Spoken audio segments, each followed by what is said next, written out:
मुख्यमंत्री पुष्कर सिंह धामी की अध्यक्षता में हुई उत्तराखंड कैबिनेट की बैठक में 18 महत्वपूर्ण प्रस्तावों को मंजूरी दी गई। परिवहन विभाग के लिए 250 नई बसों की खरीद की जाएगी। कुंभ मेला कार्यों के लिए नई वित्तीय स्वीकृति व्यवस्था और वन सीमा पर मधुमक्खी पालन नीति को स्वीकृति मिली। वन दरोगा और वन आरक्षी भर्ती आयु सीमा में संशोधन किया गया। मदरसा मान्यता प्रक्रिया को सरल बनाया जाएगा और बनाया भी गया है। जबकि डी श्रेणी ठेकेदारों की कार्यसीमा 1 करोड़ से बढ़ाकर 1.5 करोड़ रुपए की गई। धामी सरकार के मुताबिक शिक्षा, प्रशासन, वन अर्थव्यवस्था और जन सुविधा से जुड़े फैसलों से निकाय को नई गति मिलेगी। एक रिपोर्ट आपको हम दिखाते हैं, देखिए। धामी कैबिनेट के 18 बड़े फैसले, विकास को नई दिशा। 250 नई बसों की खरीद से परिवहन तंत्र होगा मजबूत। वन सीमा पर मधुमक्खी पालन नीति को दी गई मंजूरी। मदरसों, शिक्षा, ठेकेदारों और कुंभ व्यवस्थाओं में बड़े सुधार। मुख्यमंत्री पुष्कर सिंह धामी की अध्यक्षता में उत्तराखंड मंत्रिमंडल की अहम बैठक आयोजित की गई। कैबिनेट बैठक में जन सुविधा, प्रशासनिक सुधार, शिक्षा, परिवहन, वन प्रबंधन और औद्योगिक विकास से जुड़े कुल 18 महत्वपूर्ण प्रस्तावों को मंजूरी दी गई। मुख्यमंत्री सचिव शैलेश बगौली ने प्रेस कॉन्फ्रेंस के माध्यम से कैबिनेट के फैसलों की जानकारी दी। शैलेश बगौली ने कहा कि सरकार का उद्देश्य सुशासन, प्रशासनिक दक्षता और आम जन के हितों को प्राथमिकता देना है।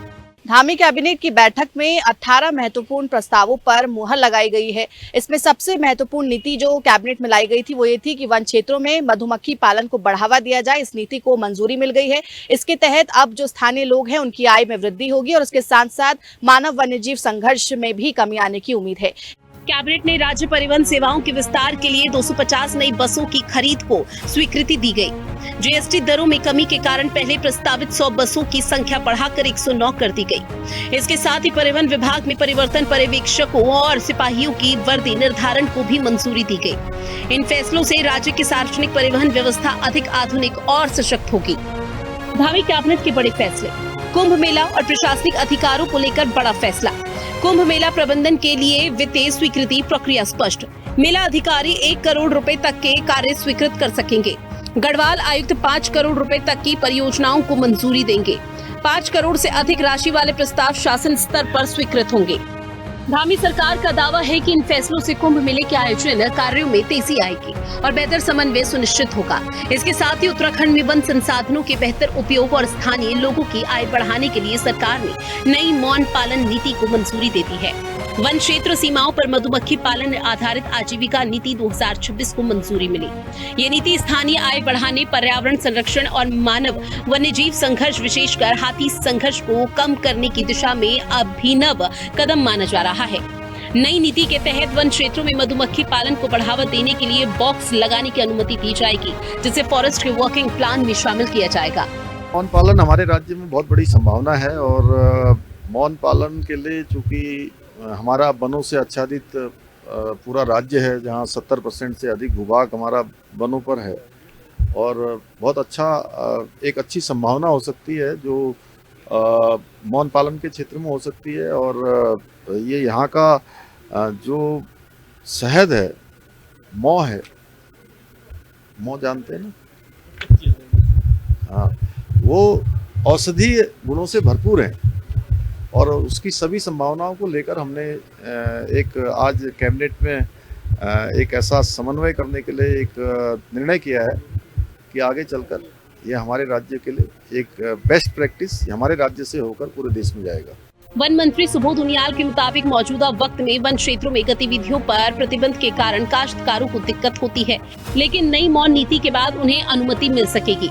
वन मंत्री का दावा है कि जंगलों में मधुमक्खी पालन से पॉलिनेशन बेहतर होगा, उत्पादन बढ़ेगा और ऑर्गेनिक उत्पादों को बाजार में बेहतर कीमत मिल सकेगी। क्योंकि अभी वनों के क्षेत्र में प्रतिबंध है कि अगर आदमी जाएगा तो कहीं ना कहीं उसको कई बार होता है कि प्रतिबंधित क्षेत्र में आप जा नहीं सकते, तो उसके लिए नीति बनाने का निर्णय हुआ कि किस तरह से फॉरेस्ट के वर्किंग प्लान में इसको शामिल किया जाएगा, क्योंकि वर्किंग प्लान में शामिल होने के बाद ही अनुमति दी जा सकती है। तो उसको लेकर चीफ सेक्रेटरी और फॉरेस्ट सेक्रेटरी और एग्रीकल्चर सबको मिलकर के एक ऐसा कानून तैयार करने के लिए कहा गया जिससे कि मौन पालन में जो हमारे राज्य में पोटेंशियल है उसको हम एक्सप्लोर करते हुए उसका फायदा हम काश्तकार को मिल सके। वन विभाग में रोजगार और आजीविका का होगा विस्तार। वन दरोगा भर्ती की आयु सीमा 21 से बढ़ाकर 35 वर्ष की गई। वन आरक्षी की आयु सीमा 18 से 25 वर्ष निर्धारित की गई। उत्तराखंड अल्पसंख्यक शिक्षा अधिनियम 2025 के तहत कई सुधार। कक्षा 9 से 12 तक के लगभग 52 मदरसों को उत्तराखंड बोर्ड से मान्यता मिलेगी। इसके साथ ही विशेष शिक्षकों की नई नियमावली, सहायक अध्यापक सेवा नियमावली और उच्च शिक्षा शोध प्रोत्साहन योजना का विस्तार 21 अशासकीय कॉलेजों तक करने का फैसला लिया गया। ठेकेदारों और औद्योगिक विकास के लिए राहत भरे फैसले लिए गए। डी श्रेणी के ठेकेदारों की कार्य सीमा में 1 करोड़ से बढ़ाकर 1.5 करोड़ कर दी गई। औद्योगिक विभाग में प्रति क्विंटल दर 7 रुपए से बढ़ाकर 8 रुपए की। धामी सरकार के मुताबिक इन फैसलों से छोटे ठेकेदार, स्थानीय उद्योग और आर्थिक गतिविधियों को नई गति मिलेगी। इसके साथ ही प्रतीक्षा सूची की वैधता अवधि 1 वर्ष तक सीमित रखने, जेई भर्ती से जुड़े पद सृजन प्रस्ताव, वर्क चार्ज कर्मियों से जुड़े न्यायालयीन मामलों और कई विभागीय सेवा नियमावलियों को भी कैबिनेट ने मंजूरी दी। इससे प्रशासनिक प्रक्रियाओं में पारदर्शिता और स्पष्टता बढ़ेगी। कुल मिलाकर धामी सरकार की कैबिनेट बैठक उत्तराखंड को बेहतर परिवहन, मजबूत वन अर्थव्यवस्था, शिक्षा सुधार, प्रशासनिक दक्षता और सामाजिक समावेशन की दिशा में आगे बढ़ाने वाला व्यापक नीति पैकेज साबित हुआ। धामी सरकार ने स्पष्ट कर दिया है कि उत्तराखंड में विकास, पर्यावरण और जनहित के संतुलन पर आधारित शासन मॉडल को तेजी से आगे बढ़ाया जाएगा। डी श्रेणी के ठेकेदारों के लाभ के लिए भी इस बार कैबिनेट में फैसला लिया गया है कि अब केवल 1 करोड़ नहीं बल्कि 1.5 करोड़ तक के काम यहाँ के ठेकेदारों को मिल पाएंगे। इस बार ये सुनिश्चित किया गया है कैबिनेट में कि हर वर्ग को इसका लाभ हो, हर क्षेत्र में उत्तराखंड बेहतर प्रदर्शन कर सके। देहरादून से कैमरा पर्सन इलियास अहमद के साथ मैं शुभांगी भट्ट, हिंदी खबर।